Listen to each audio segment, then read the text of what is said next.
Some memories of working with my father. He was a very good teacher.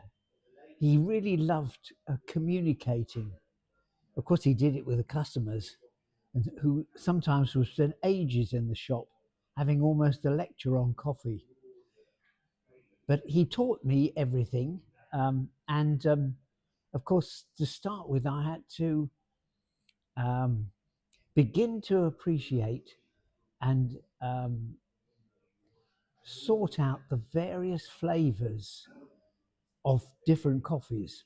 For example, the first and relatively easy test was to be able to differentiate in the cup between a Robusta variety.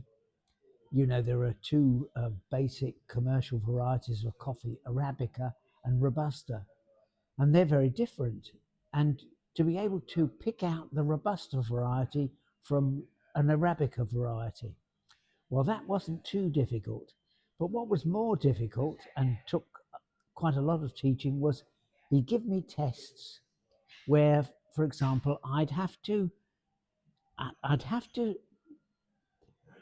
differentiate all the coffees that have got quite a lot of natural acidity to them.